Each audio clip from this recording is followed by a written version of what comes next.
The phone call came on a Tuesday morning while I was reviewing grant applications in my office at the Alzheimer's Research Institute. Rachel, we need to talk about the wedding. My father's voice. Formal. Uncomfortable. The tone he used when delivering bad news he'd already decided was final. Okay, I said, putting down my pen. What about it? Margaret's family will be there. The Hendersons. Very prominent philanthropists. Major donors to medical research. They move in elite circles. I know who they are, Dad. Then you understand why this needs to go perfectly. I'm not sure what you're getting at. He cleared his throat. Rachel, I think it's best if you don't attend the wedding. Silence. I actually couldn't process the words for a moment. I'm sorry, what? It's nothing personal. Margaret's family are sophisticated people. Wealthy. Connected. They're funding several major initiatives across the country. I can't risk anything going wrong. And me attending your wedding would make something go wrong? You know how you can be. Awkward with wealthy people. You never know what to say at these events. You dress like you're going to a lab, not a social function. Margaret's family will have expectations. I leaned back in my chair. Looked at the wall of my office. Diplomas from Johns Hopkins Harvard Medical School, a PhD in neuroscience. Awards from the National Institutes of Health, the American Medical Association, the Alzheimer's Association. Photos with senators, Nobel laureates, and yes, philanthropists, including the Hendersons. Dad, I've met the Hendersons. I doubt that. I have dinner with Charles Henderson quarterly. His foundation funds my research. Silence on his end. What research? He finally asked. The Alzheimer's research I've been doing for 12 years. The research I've told you about at every family gathering. The research that's in clinical trials right now. You work at a university, Rachel. Teaching. I run the Alzheimer's Research Institute. We have a $620 million operating budget. The Henderson Foundation provides $80 million of that annually. Charles Henderson sits on my advisory board. More silence. That's not possible. It's very possible. In fact, I have a meeting with Charles on Thursday to discuss expanding our partnership. But apparently, I'm too awkward to attend your wedding to his daughter. Margaret is Charles Henderson's daughter? Stat. The Margaret Henderson you've been dating for 6 months. Daughter of Charles and Patricia Henderson. The same Hendersons who fund my Alzheimer's research, my clinical trials, and my neuroscience lab. I could hear him breathing. Processing. Why didn't you tell me? I did tell you. Multiple times. You said, that's nice, and changed the subject to talk about the golf club you joined or the car you bought. But you never said you knew the Hendersons specifically. Because you never asked, Dad. You decided I was an awkward professor who embarrassed you at social events. So you uninvited me to your own wedding. Rachel, I didn't know. Yes. That's the problem. You didn't know. You didn't ask. You assumed. And now you're marrying into a family that has personally invested over $400 million in my work across the past 8 years. I hung up. My assistant, Dr. Sarah Kim, knocked on my door. Everything okay? You sounded upset.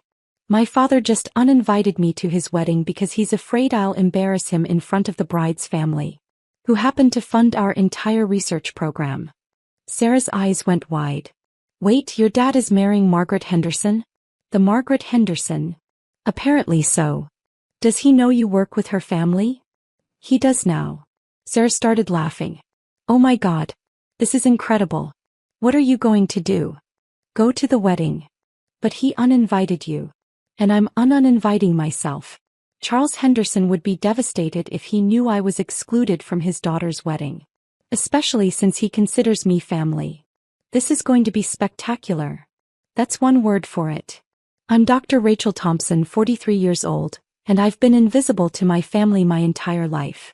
My father, Robert Thompson, is a retired insurance executive. He made good money. Upper middle class. Comfortable. Proud of his country club membership and his luxury sedan. My mother died when I was 16. After that, it was just Dad and me. He wanted me to be normal. Pretty. Social. Everything I wasn't. I was smart. Obsessively so. Skipped 2 grades.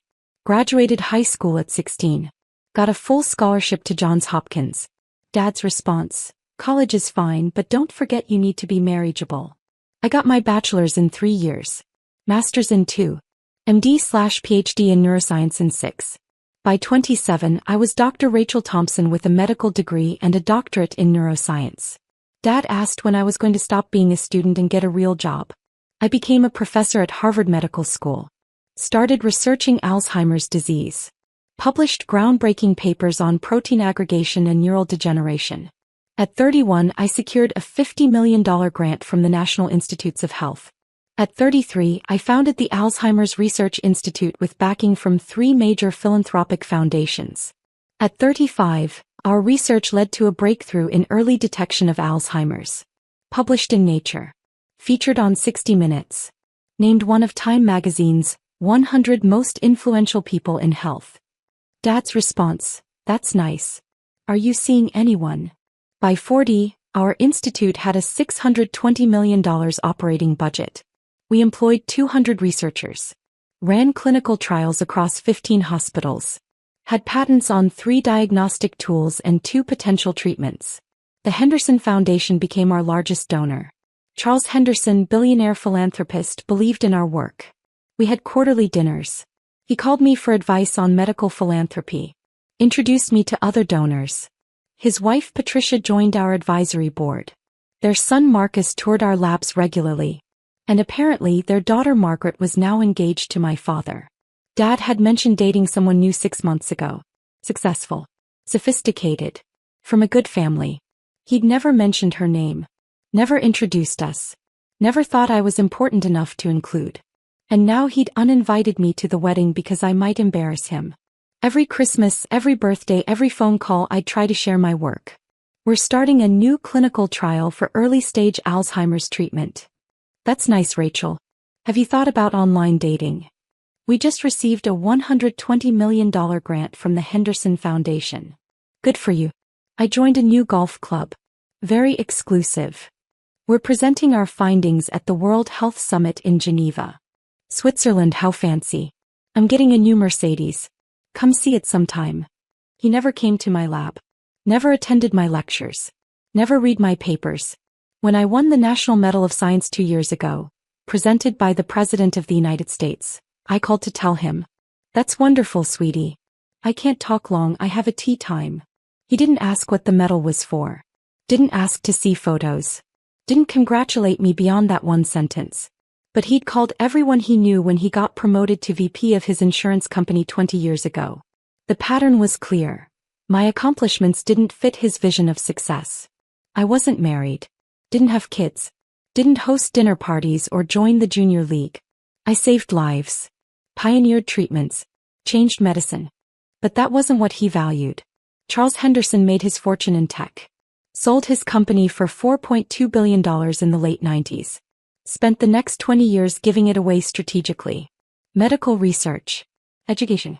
Environmental conservation. Always focused. Always impactful. When I first approached the Henderson Foundation for funding 8 years ago, I expected a form rejection. Instead, Charles personally called me. "Dr. Thompson, I read your proposal 3 times. This is the most promising Alzheimer's research I've seen. Let's meet." We met for coffee. Talked for 4 hours. He asked brilliant questions. Challenged my assumptions. Understood both the science and the human impact. At the end he said, "I'm approving $50 million over 5 years. And I want quarterly updates. Not formal reports. Just dinner. You, me, Patricia. Let's build something meaningful." That was 8 years ago. The quarterly dinners continued. The funding grew. $50 million became $80 million annually. Charles and Patricia became mentors. Friends. The family I'd never had. Patricia, who'd lost her mother to Alzheimer's, understood the personal urgency of the work. She attended our fundraisers. Toured our labs. Introduced me to other philanthropists. Their son Marcus, a physician himself, collaborated on some of our research protocols. And their daughter Margaret worked in arts administration. I'd met her twice at family gatherings. Quiet. Intelligent. Passionate about museums and culture. Never mentioned she was dating anyone. Certainly never mentioned she was dating my father.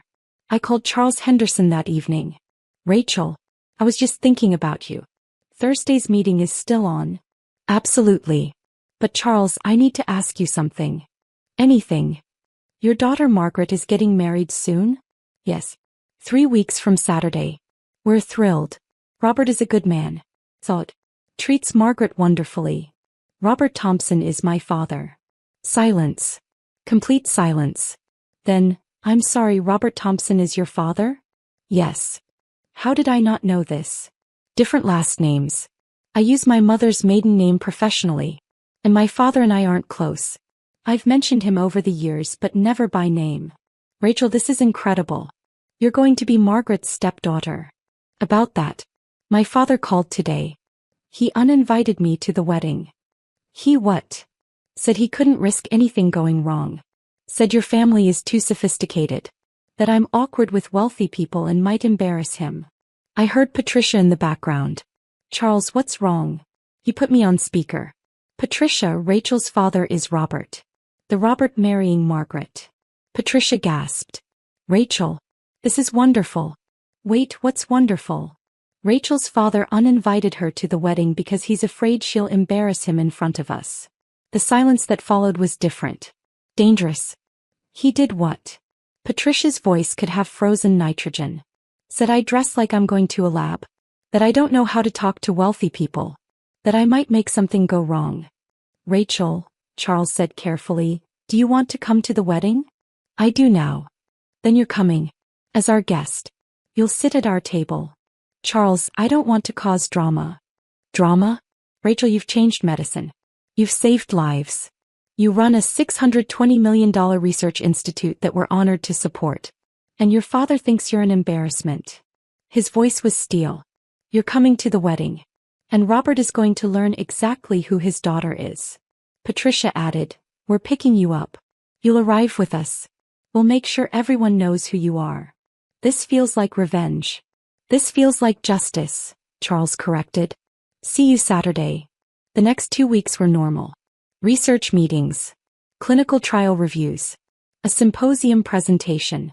I didn't tell my team about the wedding drama. Kept working. Dad called 3 times. I didn't answer. He left voicemails. Rachel, we should talk. There's been a misunderstanding. Rachel, please call me back. This is important. Rachel, I'm getting married in 10 days. We need to discuss this. I deleted all 3 without responding. Thursday, I had my quarterly dinner with Charles and Patricia at their estate. Marcus joined us this time. So, Marcus said with a grin, I hear you're about to become my sister. Stepsister. Technically. This whole situation is wild. Dad told me the story. Your father really uninvited you. Word for word. Patricia shook her head. I've met Robert a dozen times. He's charming. Attentive to Margaret. But he's never once mentioned having a daughter. He doesn't talk about me. Doesn't understand my work. Doesn't value it. That's going to change on Saturday, Charles said firmly. I'm giving a toast at the reception. Plan to talk about Margaret and Robert. Now I'm also talking about you. Charles. Rachel, your family. More family than most people who share my blood. You've dedicated your life to work that honors my mother's memory. Patricia's mother. The work you do matters more than almost anything else I fund. Robert needs to understand that. What if this ruins Margaret's wedding? It won't, Patricia said. Margaret knows who you are. She's been reading about your work. She's excited to have you in the family. She just didn't realize you were Robert's daughter until we told her yesterday. What did she say? That she wished she'd known sooner. That she would have insisted you be included. And that her father uninviting you to avoid embarrassment is the most ironic thing she's ever heard. Marcus laughed. Margaret called me last night. Said, and I quote, Robert's daughter is literally the most accomplished person who'll be at this wedding and he's worried she'll embarrass him? The cognitive dissonance is staggering. I like Margaret, I said. She likes you too. And she's furious with Robert right now. As are we all. Charles raised his glass. To Saturday. And to family, the kind that actually shows up. We toasted. I bought a dress for the wedding. Not my usual style. Normally I wore practical clothes. Lab appropriate. Professional. Unremarkable. For this I went to a boutique Patricia recommended. Tried on a dozen dresses. Settled on midnight blue silk. Elegant. Sophisticated. Expensive. The kind of dress that said, "I belong here." The saleswoman nodded approvingly. "You look stunning." "Special occasion." "My father's wedding." "He uninvited me because he thought I'd embarrass him in front of wealthy people." Her eyes widened. "And you're going anyway?" "As the guest of the bride's family, who happened to fund my medical research." "I love everything about this story. You're going to be the most interesting person there." "That's the plan." Saturday arrived. Charles and Patricia picked me up at 2 p.m. Their car was a Bentley. Driver included. This was the life my father thought I couldn't navigate. "You look beautiful," Patricia said as I slid into the back seat. "Thank you. I'm nervous." "Don't be. You're going to walk in there as exactly who you are. And let the chips fall where they may." The wedding was at a historic estate in Connecticut. Manicured gardens. String quartet. 200 guests in formal wear. We arrived fashionably late. Maiden entrance. The valet's eyes widened when he saw Charles Henderson. Everyone in philanthropic circles knew his face. We walked in together.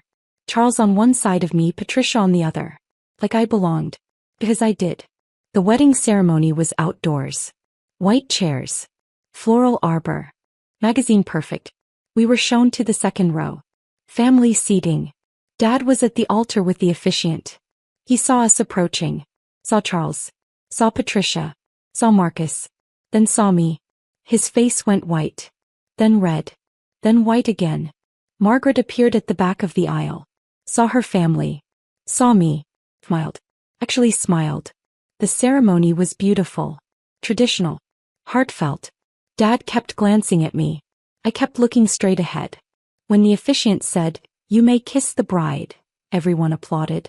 Dad and Margaret walked down the aisle. He tried to catch my eye. I looked away. At the reception line, Margaret hugged her parents. Then turned to me. "Dr. Thompson. I'm so glad you're here." "Congratulations, Margaret. You look beautiful." "Thank you for coming. I heard what happened. I'm sorry my fiancé, my husband, is an idiot." Dad overheard. "Margaret." "Robert, we'll discuss this later. Right now, I want to welcome your daughter properly." He hugged me. Genuinely. Warmly. "I've been reading about your research. The early detection protocol you developed. It's remarkable." "Thank you. My grandmother had Alzheimer's. If your protocol had existed then, it might have changed everything for our family. That's why I do the work." Dad was standing 3 feet away looking completely lost. Margaret turned to him. "Robert, your daughter is a genius. A literal genius. And you didn't think she belonged at our wedding?" "I didn't realize." "We'll talk later." She moved on to greet other guests. Left Dad standing there. Charles clapped him on the shoulder. "Robert, we need to talk. But not now. Now we celebrate. Later, we discuss why you tried to exclude one of the most important people in my life from my daughter's wedding." Dad looked like he might be sick. The reception was in a massive tent. Crystal chandeliers. Live band. Open bar. We sat at the Henderson family table. Prime location. Center of the room. Dad and Margaret sat at the sweetheart table on the raised platform. I could see Dad watching me. Watching Charles. Watching the way other guests approached our table to greet the Hendersons. Senators. Theos. Other philanthropists. Everyone who was anyone in the Northeast elite. And they all knew Charles. Midway through dinner, a woman approached our table. Dr. Elizabeth Warren, Director of the National Institutes of Health. "Charles, Patricia, wonderful to see you." Then she saw me. "Rachel. I didn't know you'd be here." "Elizabeth, good to see you. Your latest paper on tau protein aggregation was brilliant. We're using it to restructure our entire Alzheimer's research funding strategy." "I'm glad it was helpful." "Helpful. It's revolutionary." He turned to Charles. "You know you're funding the most important Alzheimer's research in the country, right?" "I know," Charles said proudly. "Rachel keeps us updated quarterly." "She's too modest. What she's doing will change medicine. We're talking about a potential Nobel Prize in the next decade." I felt my face heat. "Elizabeth. I'm serious. The diagnostic tools alone are worth it. But if your treatment trials work, Rachel, you'll have cured Alzheimer's." Across the room, I saw Dad's head snap toward our table. Elizabeth continued, oblivious. I'm recommending the NIH increase funding to your institute by $200 million over the next 5 years. You've earned it. That's incredibly generous. It's strategic. You're the best investment we can make. She moved on. Left our table buzzing. Patricia squeezed my hand. Nobel Prize. It's just speculation. Rachel, stop. Let yourself be proud. I was proud. I just never had anyone to be proud with. Till now. After dinner, the toasts began. Margaret's mother Patricia went first. Spoke beautifully about love, partnership, and joining families.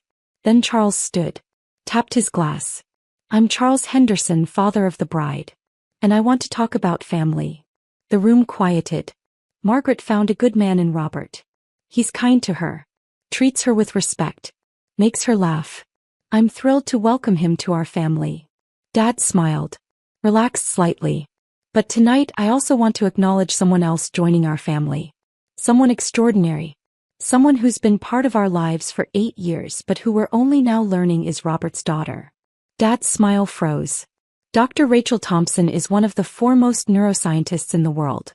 She runs the Alzheimer's Research Institute, which my family foundation has funded for nearly a decade. Her work has changed how we diagnose and treat Alzheimer's disease. She's saved countless lives. And she's done it with grace, brilliance, and absolute dedication. The room was silent. All eyes turning to find me. Rachel, would you stand? I stood. Felt 200 people looking at me. This remarkable woman, Charles continued, was uninvited to this wedding. Robert told her she might embarrass him in front of my family. That she didn't know how to behave around wealthy people. That she was too awkward for an event like this. Gasps. Actual gasps from the audience. Dad's face had gone gray. What Robert didn't know is that Rachel and I have dinner quarterly. That she's been to our home dozens of times. That my wife considers her family. That our foundation has invested over $400 million in her research. That she's one of the most respected medical researchers in America. He raised his glass. So I want to make something clear. Rachel Thompson is not an embarrassment. She's a treasure. He's an honor to know. And Robert, you should be on your knees thanking whatever cosmic force made this brilliant, compassionate, world-changing woman your daughter. The room erupted in applause. I stood there, tears streaming down my face as 200 strangers celebrated me. Charles wasn't done. To Rachel. Welcome to the family. The Henderson family.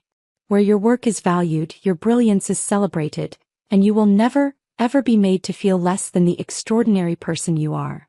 To Rachel, the room echoed. I sat down. Patricia grabbed my hand. Marcus hugged me. And across the room, my father sat frozen at the sweetheart table, his new wife staring at him with an expression that could freeze fire. After the toast, people approached our table in waves. Scientists who'd read my papers.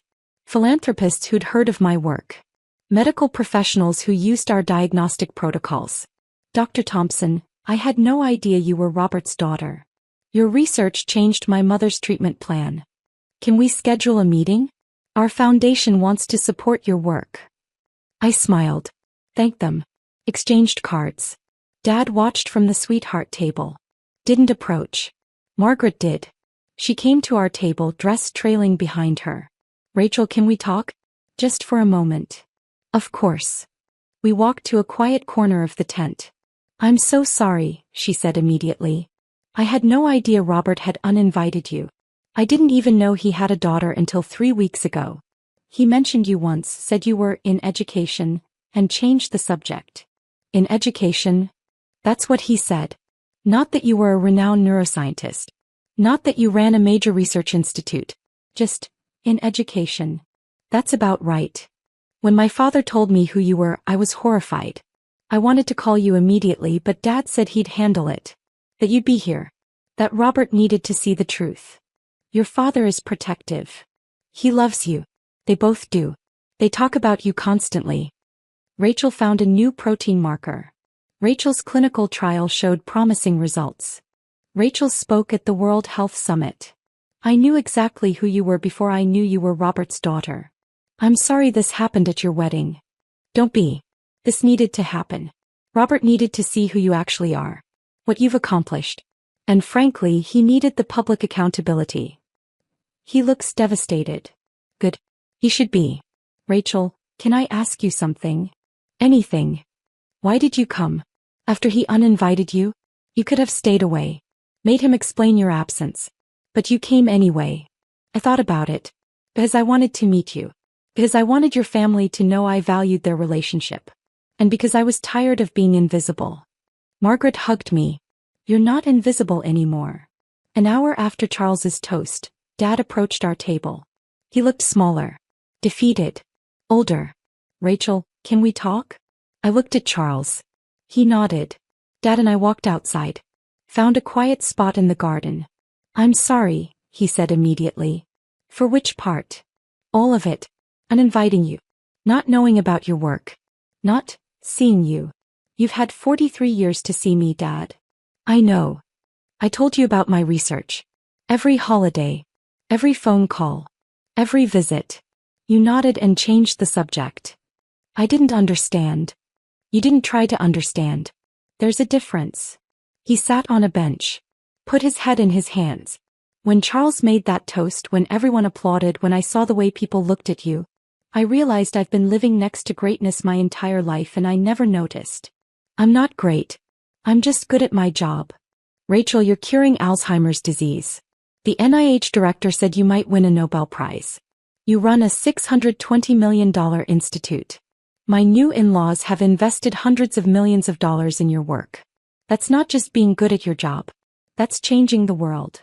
And you thought I was too awkward to attend your wedding. I was wrong.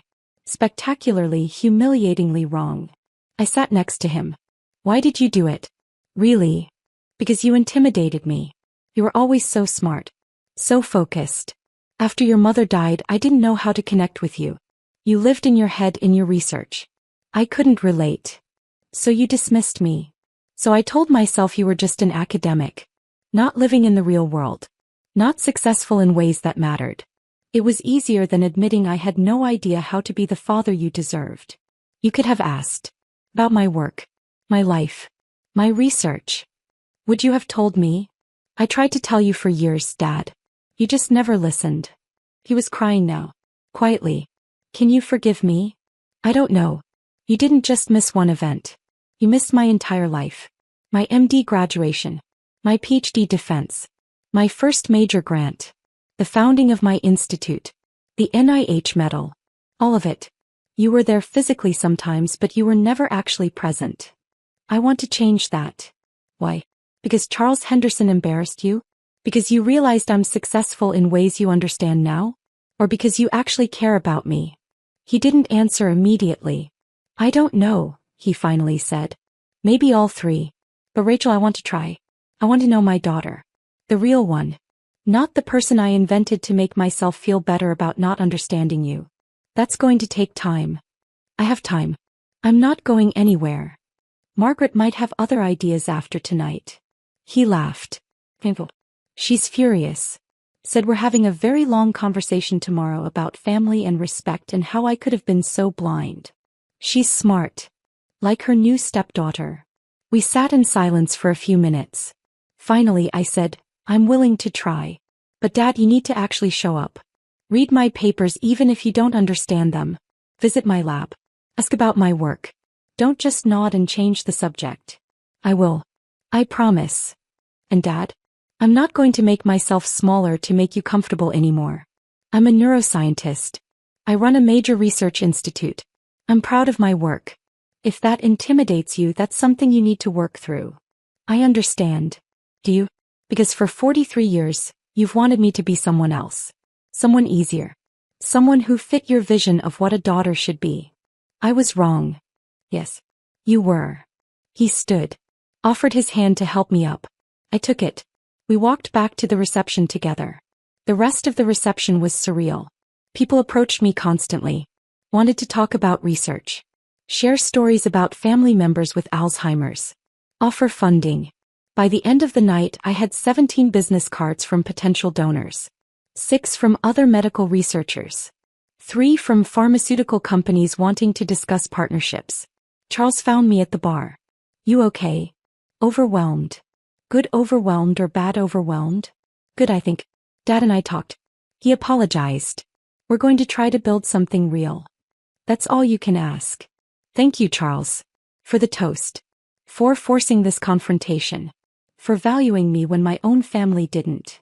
Rachel, you're not just valuable. You're irreplaceable. To medicine. To my family. To everyone whose life you'll save. He paused. You know Margaret wants you to be part of her life? Really part of it. She said that. She means it. So do Patricia and I. You're not just my daughter's stepdaughter. You're our daughter too if you'll have us. I started crying again. I'd like that. Good. Family dinner next Sunday. Your father and Margaret will be there. We'll start building something real. All of us. Patricia appeared. Are you stealing my new daughter? Just claiming her, Charles said. She's ours now. We're never letting her go. They hugged me. Both of them. Held me like I was precious. For the first time in my life I felt like I belonged somewhere. Monday morning I was back in my lab. Running protocols. Reviewing data. Living my normal life. Except my phone kept buzzing. 3 emails from Dad. Thinking about yesterday. Still processing. Thank you for talking to me. Margaret showed me some of your published papers. I don't understand most of it, but I'm impressed. Can I visit your lab? I'd like to see where you work. I responded, lab tours are Thursdays at 2 p.m. You're welcome to join. An email from Margaret. Thank you for making my wedding memorable for the right reasons. Sunday dinner at 6 p.m. Casual. Bring wine. 3 emails from potential donors who'd been at the wedding. And an email from Dr. Elizabeth Warren at the NIH.